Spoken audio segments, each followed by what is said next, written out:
Thief train. 60 years ago, a Royal Mail train was apprehended in Buckinghamshire. You won't see an event like this in Thomas the Tank Engine. All aboard, let's find out about the Great Train Robbery. Choo choo!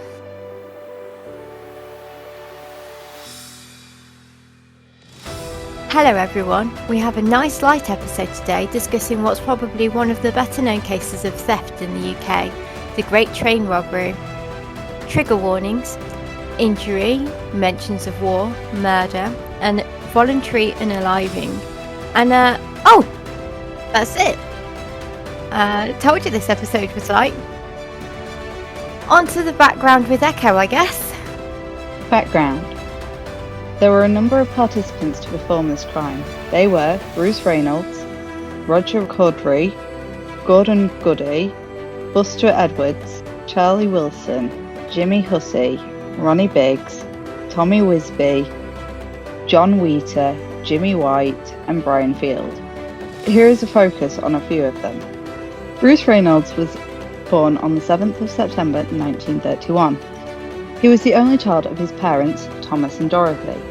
At the age of 4, his mother sadly passed away, and when his father remarried, they moved to Gants Hill. Bruce found it difficult to live with his stepmother, so he would often choose to stay with one of his grandmas until the time of the London Blitz during World War II, where he was evacuated to Suffolk and later Warwickshire. He left school at 14 and attempted to join the Royal Navy. Regrettably, he failed to meet the entry requirements after failing an eye test. His career from there becomes a bit choppy. He fancied himself a foreign correspondent, so applied for a job as a messenger boy. And then the accounts department within the Daily Mail. But by the age of 17, he had grown bored and changed to work within the Institute of Pathology at Middlesex Hospital, before going back to bicycle messenger role and part of a semi-professional racing team, wherein he met criminals and began his criminal career. Most of his crimes were theft focused, but there were also a few assaults, money laundering, and drug crimes. Buster Edwards was born Ronald Christopher Buster Edwards on the 27th of January 1931.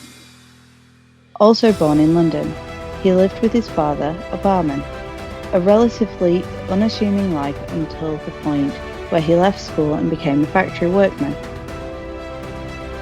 Working in a sausage factory in a post-war England, he started his career in crime by stealing sausage to sell on the black market.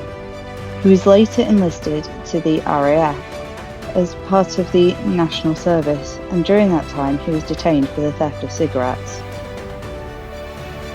Following his detention, he became a professional criminal, and eventually he became a nightclub owner. He also got married and had a daughter in 1952. Charles, also goes by the name of Charlie, Wilson was born in June 30th, 1932, in Battersea, London, to his parents, Bill and Mabel Wilson. He was childhood friends with most of the team involved in the Great Train Robbery. From 1948 to 1950, he undertook national service. He married his wife in 1955, and together they had 3 children. Charlie hated that he had to deal with his father's low income at an early age and turned to crime at an early stage in his life. And though he had a job as a butcher at his in-laws' business, Ronald Ronnie Biggs was born on the 8th of August 1929. As with most of the participants within the Great Train Robbery, he too had to be evacuated during World War II. He was evacuated on 3 different occasions, his last one being to Cornwall. At the age of 18, he was enlisted to the RAF, but in 1949 he was dishonourably discharged for desertion after he had been found breaking into the local chemist. Shortly after, he was sent to prison for stealing cars. That's where he met Bruce Reynolds. Following his 3rd stint in prison, Ronnie tried to reform. He married a 21-year-old trainee as a carpenter, and they had 3 sons together. Brian Arthur Field was born in December 1934. He was put up for adoption. Despite what some might see as a bumpy start, he was a solicitor's clerk. He served 2 years in the Royal Army Service Corps, which saw him serve in the Korean War. When the war concluded in 1953, he was 18. By the time he was 28, he was well established in his role as a managing clerk at John Wheater & Co. His home life was equally successful. He had married a pretty girl from Germany called Karin, and together they had a house in Oxfordshire that they named Cadbury, a combination of Brian and Karin. It's thought that some of the reason for this success was that he was feeding information to the less well-off clients about his wealthier clients and what they had in their homes, and he was well compensated for it, enough so that he could drive around in a new Jag. He came into contact with the train robbery crew when he had previously represented Bruce Edwards. With some of the members introduced, over to you, Turtle, with the robbery. Is that okay? The group of people involved in this crime was about 15 to 17 people. It depends on if you then also include the 2 informants that were a retired train driver and somebody known as the Ulsterman. They have not been named. In the case of the Ulsterman, it's because their real identity has never been identified. The decision to start planning a robbery occurred after Brian Fields introduced a senior security officer who worked for the Royal Mail to Gordon Goody and Buster Edwards. The security officer had vast amounts of detailed knowledge about the train and the money that would be in transit. A plan to use this information to perform a raid was conceived by Goody, Edwards, and Charlie Wilson. There was just one problem. Of these 3 men, not one of them had any idea of how to intercept and subsequently rob the train. With that in mind, they agreed to contact another group of criminals known as the South Coast Raiders, who, as the name suggests, were allegedly experienced in stopping and raiding trains. This included Tommy Wisby. This group also had a member who knew how to rig rail side signals. As it was more planned, the organisation gathered other associates such as Ronnie Biggs. The robbery itself occurred on the 7th of August 1963. The train that they were going to rob was the Travelling Post Office, commonly referred to as the TPM. 1850 Up Special. It left Glasgow Central to the destination of London Euston, where it was scheduled to arrive at 4 in the morning. Just a fun fact for all you train spotters, it was pulled by an English electric Type 4 diesel-electric locomotive. The train consisted of 12 carriages and there were 72 members of staff for the post office who were sorted through the mail that was loaded onto the train at Glasgow and throughout the journey at various line stops. You can see one of those carriages at Nene Valley Railway. The carriage that this motley crew were interested in was the high-value packages coach, which was, as the name suggests, the coach where large sums of money were often carried. Typically, this was around £300,000. However, because the weekend before had been a bank holiday, the actual sum of money on the HVP coach was nearer to between £2.5 and £3 million. When it came to actually stopping the train, the culprits tampered with the signal light on the main line at Sears crossing between Leighton Buzzard and Cheddington by covering the green light of the signal with a glove and using a battery to power the red light.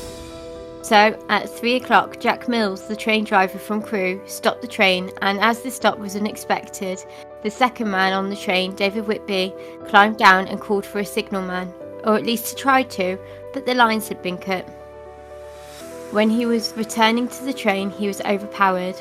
Meanwhile, the other robbers entered the engine's cabin from both sides. As Jack Mills tried to resist, he received a whack to the head from a metal rod and was rendered semi-unconscious.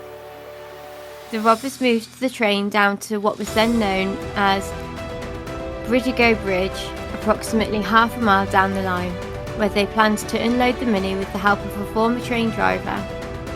They uncoupled the other carriages, leaving the sorters behind, and whilst on paper this was a good idea, in actuality, when it came to the practice, the driver that they had hired was unable to operate the locomotive, so stuck in a pinch with no alternative, Mills, who had spent some time scouting the area and familiarising himself with the staff and how trains worked, operated the locomotive with supervision from the hired driver.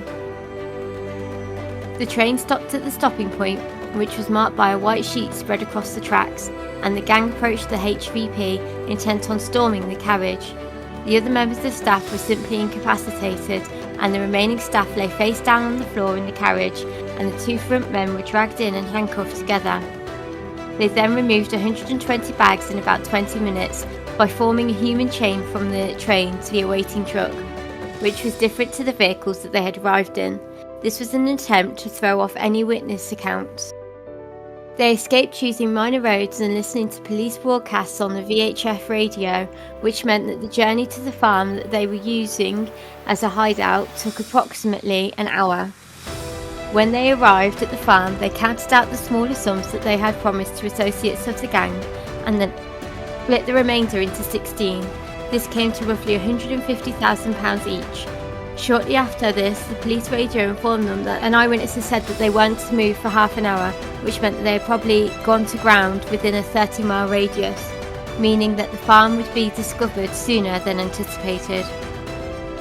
Their plan to overcome this was to bring forward the plan for abandoning the farm from the Sunday to the Friday. They couldn't use the vehicles because the train staff had seen them. This is where Brian Field came to the rescue. He came to collect his share and then took Roy James to London to find an extra vehicle, while other members made arrangements for other escape vehicles, which included some vans. There had been arrangements for a comprehensive clean-up and to set fire to the property to ensure that there was no chance of prints. Unfortunately for the gang, although they themselves had done a comprehensive clean, the arrangements that had been made for afterwards fell through because the person who had been hired to do a secondary clean and torch failed to do so. By the time the arrangements to get to the farm to rectify this were made, the police had already discovered the location. Back to Echo for the investigation. I'm just going to put a little insert here as well before I go on to the investigation. While listening to that, I can't help but imagine like some sort of action movie like scene of them hijacking a train. Just unbelievable. On to the investigation. A railman that was left behind at the signal got a goods train to Cheddington, which they arrived to the station and were able to raise the alarm at 4:20 a.m, 20 minutes after the train was expected to arrive at Houston. The police report that came through the radio said, "A robbery has been committed. You'll never believe this. They've stolen a train." At 5 a.m, Malcolm Futrell, head of Buckinghamshire Police Criminal Investigation Department, arrived at the scene, supervised some evidence gathering before heading to Cheddington Railway Station, where he took witness statements. No lasting damage was done to anyone of the staff on the train that night. By lunchtime, he was well aware that he would need additional resources, so referred the case to Scotland Yard. At some point they had a tip-off from a herdsman using a nearby field, resulting in the police discovering the farm that the train robbers had used. It was deserted. What they found there was a truck, which had been painted yellow, the Land Rovers, a large quantity of food and bedding, the post office sacks, and the Monopoly board game, which was later discovered to have been used after the robbery, but with real money. Most of the property had been wiped clean, so there were few prints. The prints they did find were handed to Scotland Yard. Despite the discovery of Leatherside Farm, things in the investigation were not going well. Chief Superintendent Tommy Butler formed a 6-man team called the Train Robbery Squad, and they scoured the farm. A breakthrough came when an anonymous informant came forward. They were serving time in prison, but a second informant was later able to fill in the gaps. This allowed them to collect 18 names for detectives to compare with prints found on the scene. The decision was made to publish photos of the gang, despite concerns from some that the robbers might then go to ground, which indeed they did. Turtle, would you mind covering the trial and capture? Of course not. But if you don't mind, I'm going to cover the capture first and then the trial. Go for it. The first to be captured was Roger Corduroy. He was lying low with a friend, William Bowl, also known as Bill Bowl, above a florist's in Bournemouth. Police received a tip from someone that he wanted to rent a garage and had paid 3 months' rent in advance with cash. A couple going for a walk found some more money abandoned in luggage like holdalls, and when they called police investigators, they found more abandoned bags of cash and more arrests followed for 8 more members of the gang and their associates. The trial began in 1964 at Buckinghamshire. It lasted 51 days and had 204 witnesses, the jury and lawyers having to use nearby buildings because of the sheer scale of the trial. During the trial, John Daly was acquitted after his lawyer pointed out that fingerprints on a Monopoly game and keeping a low profile and association with other members isn't proof of conspiracy. And the judge agreed. Aside from this, they were all found guilty. The time they were given is as follows: Ronald Biggs, aged 34, Douglas Goody, aged 34, Charles Wilson, aged 31, Thomas Wisby, aged 34, Robert Welch, 34, James Hussey, aged 34, and Roy James, aged 28, were all sentenced to 30 years for conspiracy of robbery and armed robbery. Brian Field, aged 29, and Leonard Field, no relation, aged 31, both received 25 years for conspiracy and obstruction of justice. Roger Corduroy, aged 42, was sentenced to 20 years for conspiracy and receiving stolen goods. John Wheater, aged 41, received a 3-year sentence for aiding and abetting. And finally, William Bowl, aged 50, got 24 years. Shortly after this, the appeals came flooding in, first with the Field, who got their sentence reduced to 5 years, and then Roger Corduroy and William Bowl, who managed to remove the charge of conspiracy. Unfortunately, William Bowl died in prison after a long illness in 1970. Then we're going to move on to the escapes with Echo. Thank you, Turtle.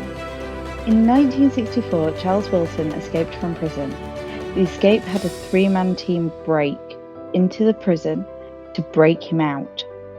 He was then seen in Paris receiving plastic surgery, when he later went to Mexico City to visit 2 old friends, Bruce Reynolds and Buster Edwards. 11 months later, Ronald Biggs escaped prison when a furniture van was parked by the prison and a ladder was dropped over the wall, allowing Ronald and 3 others to escape. He then, like Wilson, went to Paris and had plastic surgery. Back to you, Turtle, for the remaining fugitives. The remaining fugitives. Jimmy White was able to fade and merge.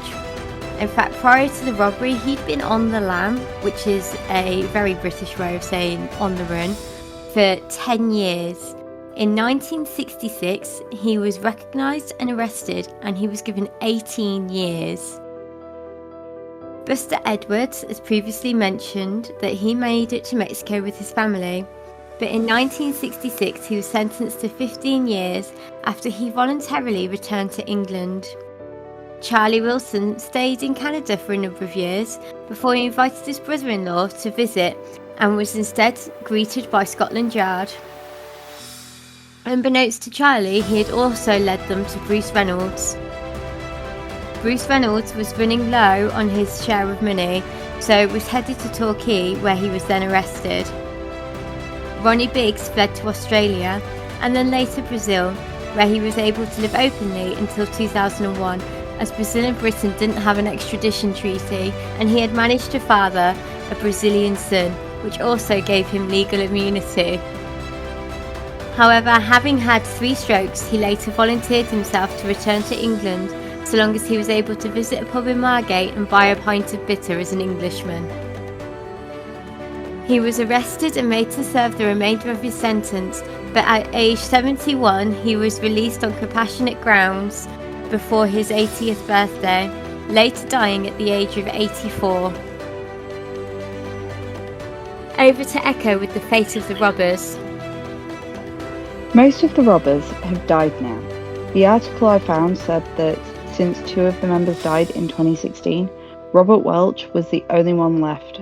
However, that was written in 2016. Brian Field passed away in a car accident. Charlie Wilson was shot in what was suspected as drug-related crimes on the doorstep of his villa in Spain. Buster Edwards voluntarily unalived himself in a garage in 1994. Roy James died of complications following heart surgery. Bruce Reynolds, Roger Corddry and John Daly went because they were old. Douglas Goody suffered from an illness and later passed away.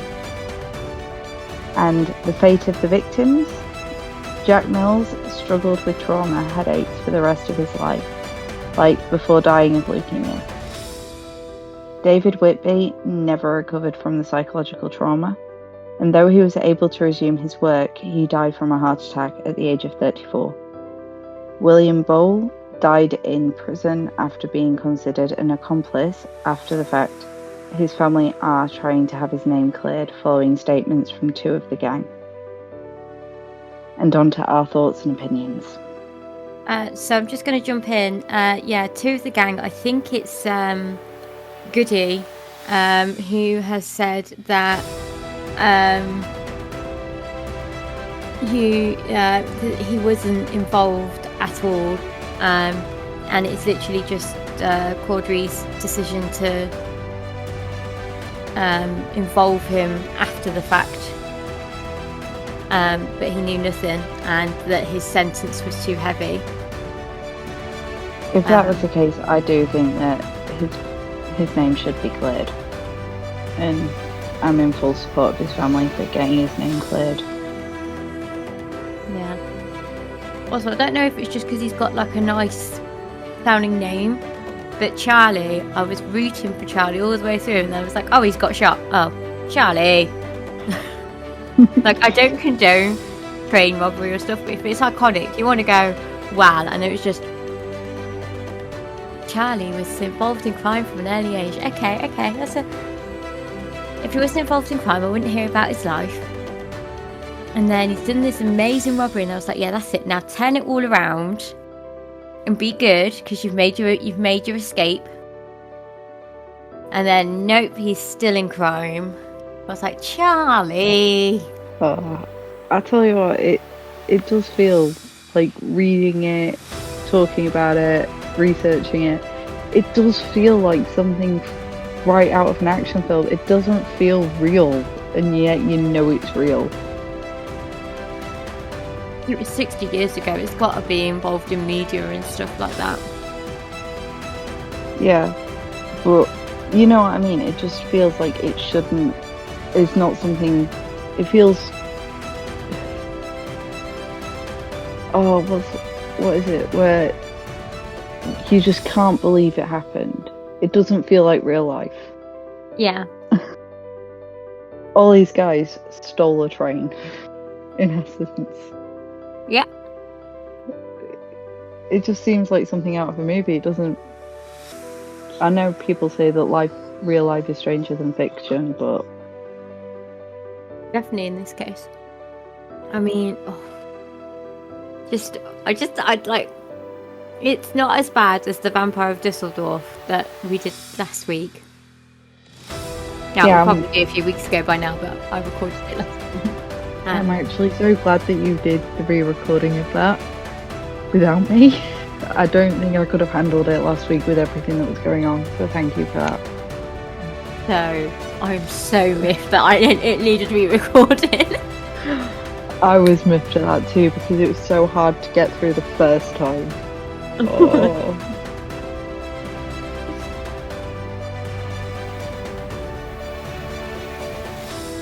But yeah, it just seems like it's such a crazy case. It's nice to do a lighter one as well. It is. It is. I may see if I can get some footage when I'm editing the video of a train robbery. We'll see. We'll see what I can muster up. I wonder if the original Thomas the Tank Engine music is still copyrighted. Just have that going on behind us.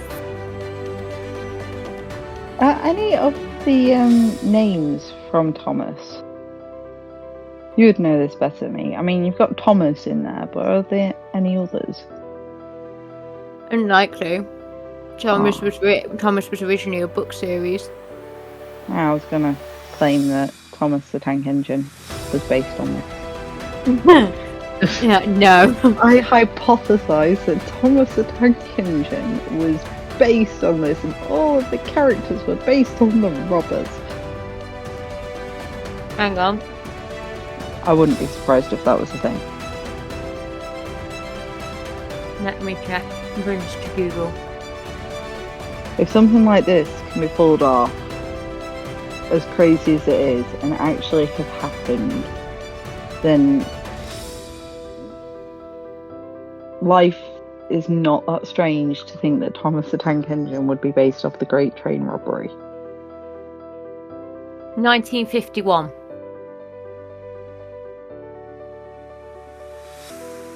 Huh? Why have they written these in not number order? Making me look like an idiot. It's not hard, but... What? Okay, 1948. I think. I'm just running through all these books now. I'm panicking that I'm going to just keep saying numbers and they're going to be wrong. 1946. That's a while before this then. Yeah, good one. Oh, Maybe they got inspiration from the Thomas the Tank Engine books. oh my god, now that would be that would be brilliant if it did. Learn how to drive a locomotive from watching Thomas the Tank Engine. Planned an entire train robbery that was as successful as it was from watching Thomas the Tank Engine. And I mean, I know they say life is stranger than fiction, but that'd just top it off.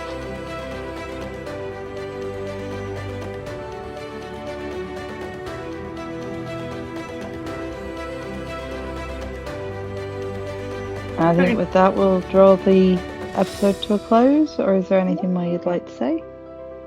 Don't steal trains, people. I will sit and take the mick out of you on my podcast. Yeah, I think that will be the case if there's any other train robberies. And with that is it for this episode. If you like this episode, please give us a like or a rating and subscribe for more. And we'll look forward to seeing you next time. Don't forget that you can always comment on our Instagram, Facebook, TikTok, on any of the TikTok videos, YouTube. Comment below of any cases that you'd like us to cover.